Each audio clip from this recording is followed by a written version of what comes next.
Terselip di sebuah restoran kecil yang tidak mencolok di Korea Selatan, hiduplah seorang pria yang dikenal sebagai Dewa Pedan. Pria itu membuatnya terlihat mudah mengiris sushi dengan beberapa potongan cepat, yang setiap potongannya setipis mentimun irisan yang tersusun rapi, tapi ini baru awalnya.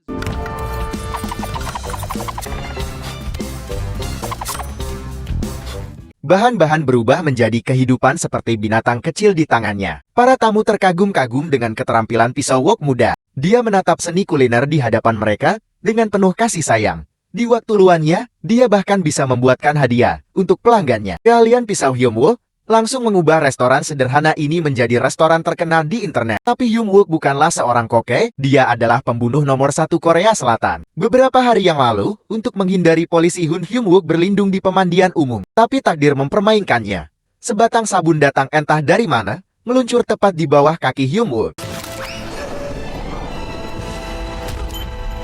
Hyung Wook tidak sadarkan diri, seseorang mengalihkan kunci ke loker penyimpanannya, sehingga Hyung Wook dikirim ke rumah sakit dengan barang-barang orang lain. Setelah bangun, Hyung Wook dinyatakan menderita amnesia dan sama sekali tidak dapat mengingat siapa dirinya. Dia juga tidak punya uang untuk membayar tagihan rumah sakitnya. Untungnya Lena, yang membawanya ke rumah sakit, berada tepat di sisinya. Setelah mengetahui amnesia Hyung Wook dan kurangnya dana, dia menanggung biaya pengobatannya. Dia bahkan mengantar Hyung Wook pulang. Dalam perjalanan, Lena bertanya pada Hyung Wook, berapa umurnya? Hyung Wook melirik slip masuk rumah sakitnya. Berkata dengan ragu-ragu, aku berumur 32 tahun ini. Lena agak terkejut. Setibanya di rumah Hyung Wook dan membuka pintu, mereka menemukan tempat itu berantakan, dengan sampah berserakan di mana-mana. Hyung Wook ragu, apakah ini benar-benar tempatku? Dia sepertinya adalah seseorang yang memiliki uang pensiun untuk kebersihan. Hyung Wook segera mulai bekerja dan merapikan rumah. Dia juga mulai mencatat keadaannya di buku catatan. Namaku Hyung Wook, umurku 32 tahun, dan saya punya tabungan tahun 2001, karena dia tidak dapat mengingat apapun. Dia memutuskan untuk pergi keluar dan bertanya kepada tetangga, tetapi para tetangga sama sekali mengabaikannya. Kemudian dia bertemu dengan tetangga preman yang langsung menjadi agresif terhadap Hyung Wook. Hyung Wook bereaksi dengan refleks defensif. Apakah aku benar-benar terampil dalam bertarung? Hyung Wook mengetahui bahwa dia mempunyai bakat luar biasa dengan pisau, tepat pada saat restoran keluarga Lena membutuhkan seorang koke. Jadi mereka meminta Hyung Wook untuk membantu di dapur.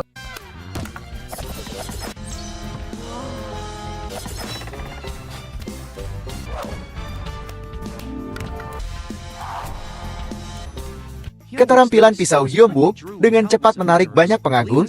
Restoran keluarga Lena menjadi viral di internet, sehingga Hyung Wook diajak untuk melakukan syuting film di lokasi tertentu. Akhirnya dia menjadi seorang aktor, tapi yang jelas dia tidak punya bakat akting. Dia tidak bisa menahan rasa sakit ketika dia dipukul, dan ketika tiba gilirannya untuk memukul orang lain, dia memukul terlalu kuat. Ketika dia mencoba berperan sebagai tentara, aktingnya sangat buruk, maka dia langsung dipecat oleh sutradara. Namun Hyung Wook tidak menyerah, dia mulai berlatih akting. Dia membeli sebuah buku dan mempelajarinya dengan sungguh-sungguh. Dia dengan serius mengasah keterampilan dasar seorang aktor. Kesempatan segera datang lagi. Suatu hari sutradara membuat adegan perkelahian. Hyung Wook akan memainkan peran sebagai antek bos mafia. Tak disangka, bukan hanya gerakan Hyung Wook yang tajam dan bersih, tapi aktingnya juga sempurna. Sutradara sangat senang dan Hyung Wook menjadi terkenal dengan penampilan itu. Karena gerakan seni bela dirinya yang mengesankan, Hyung Wook menarik banyak penggemar. Sutradara memanfaatkan kesempatan itu untuk menulis lebih banyak adegan untuknya, dan karir akting Hyung Wook mulai berkembang. Ia juga memulai percintaan dengan Lena yang menawan. Tapi suatu malam saat Hyung Wook sedang dalam perjalanan pulang, musik yang diputar di mobil memicu ingatan di benaknya. Dalam sekejap Hyung Wook teringat bahwa dia bukanlah seorang aktor, melainkan seorang pembunuh bayaran, dan bergegas kembali ke rumahnya. Hyung Wook shock setelah memeriksa rekaman pengawasan. Ia menemukan bahwa seseorang telah menjalani hidup menggunakan identitasnya. Cerita kembali ke seorang pria bernama Jae-sung yang tidak ingin hidup lagi. Ia berencana untuk mengakhiri hidupnya. Jae-sung memutuskan untuk mandi dan menghilangkan bau badan. Di pemandian itu dia bertemu Hyung Wook, seorang pria dengan jam tangan dan dompet mahal. Saat mandi Jae-sung, secara tidak sengaja menyelipkan sabun di bawah kaki Hyung Wook, menyebabkan dia terpeleset dan pingsan. Jae-sung tergoda oleh ide yang tidak benar. Dia menukar kunci loker miliknya dengan kunci milik Hyung Wook. Setelah mengakses loker Hyung Wook untuk mendapatkan uang, dia pergi menemui pemilik kontrakannya untuk melunasi semua hutang sewa yang telah jatuh tempo dan bahkan membayar di muka uang sewa selama 1 tahun penuh. Ia lalu mengeluarkan kunci dan menekannya. Sebuah mobil mewah menyala. Dengan gembira dia menggunakan uang itu untuk melunasi semua hutangnya. Jae-seung sekarang tergoda oleh kesombongan dan memutuskan untuk menggunakan mobil mewah itu untuk mengesankan gadis yang disukainya. Namun bahkan dengan harta benda tersebut, ia merasakan kehampaan karena tidak ada satupun yang benar-benar miliknya. Kesombongan yang ditimbun dengan harta milik orang lain tidak dapat mengubah realitas kegagalan hidupnya sendiri. Jae-sung pergi ke rumah sakit. Ia berniat mengembalikan kepada Hyun Wook, namun secara tak terduga Hyun Wook telah kehilangan ingatannya. Jae-sung merasakan senang rahasianya tidak ketahuan, karena Hyun Wook tidak ingat. Jae-sung mengendarai mobil mewah dan mengikuti navigasi. Jae-sung tiba di rumah Hyun Wook. Setelah membuka pintu dia heran tempat itu seperti sebuah istana, lengkap dengan ruang aman yang tersembunyi. Lalu dia menemukan uang tunai di dalam kaleng kue, lebih banyak uang daripada yang pernah dia lihat seumur hidupnya. Tertarik dengan identitas asli Hyun Wook, Jae-sung melihat petunjuk di ruang aman dengan mengamati berbagai lencana di dinding. Menyimpulkan Hyun Wook pastilah seorang petugas polisi yang bekerja menyamar untuk melindungi seseorang bernama Unshu. Sekarang Hyun Wook telah kehilangan ingatannya. Jae-sung bertanya-tanya, apakah Unshu mungkin dalam bahaya melihat foto Hyun Wook? Jae-sung merasa bahwa dia bisa melindunginya. Memantau kamera dia mengetahui bahwa Hyun Wook tinggal di lantai atas. Dia mulai membuat pertemuan kebetulan untuk mendekati Unshu dan memberinya hadiah kecil untuk memenangkan hatinya. Hubungan mereka mulai berkembang, mulai dari menonton film dan makan di luar, hingga memastikan status mereka sebagai pasangan. Tetapi suatu malam telepon berdering, Jae-sung menjawab dengan hati-hati. Ia ditanya oleh penelepon, kenapa dia belum menyelesaikan misinya. Bingung tapi ia tertarik dengan tawaran uang lebih banyak.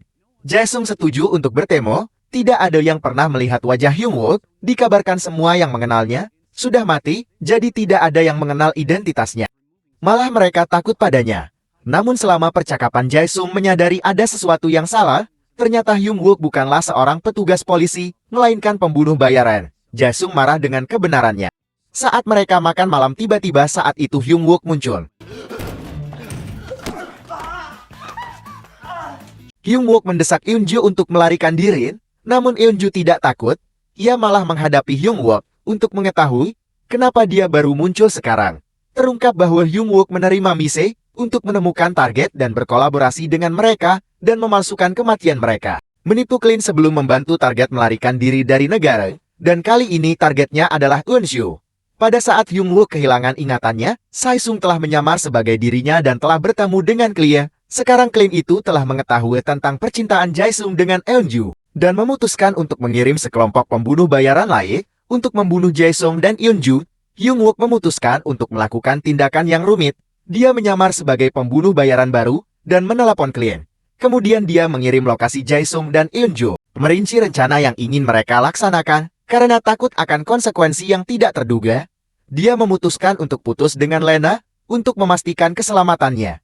Panggung telah disiapkan untuk tindakan terakhir Jae-sung menyandera Eunju di depan klien. Dia melakukan penikaman saat Yung baru saja berjuang. Jae-sung memberikan tusukan lagi. Setelah tindakan ini, Jae-sung memberitahu klien bahwa misinya telah selesai dan mereka dapat meninggalkan klien. Karena belum pernah menyaksikan adegan seperti itu terlalu takut untuk berbicara. Kemudian Hyun Wook muncul di adegan itu. Mereka seharusnya mengakhirinya dengan berpura-pura saling membunuh. Namun tepat pada saat itu Lena terlihat. Hyun Wook berpura-pura tidak mengenalinya dan menyuruhnya pergi. Tetapi Lena protes dan mengungkit momen mesra yang pernah mereka bagi. Menolak untuk mundur, Jung Wook harus menariknya ke samping untuk menjelaskan, tapi dia tidak mau mendengarkan. Hyun Wook memberi isyarat kepada Jae-sung, dan Jae-sung berpura-pura menikam Hyun Wook. Jae-sung mendorong orang-orang untuk tempat yang telah ditentukan. Dan Eunju yang bersembunyi mengaktifkan saklar dan Jae-sung berpura-pura menusuk Hyun Wook. Hyun Wook menutup mulut Lena dengan erat agar dia tetap diam.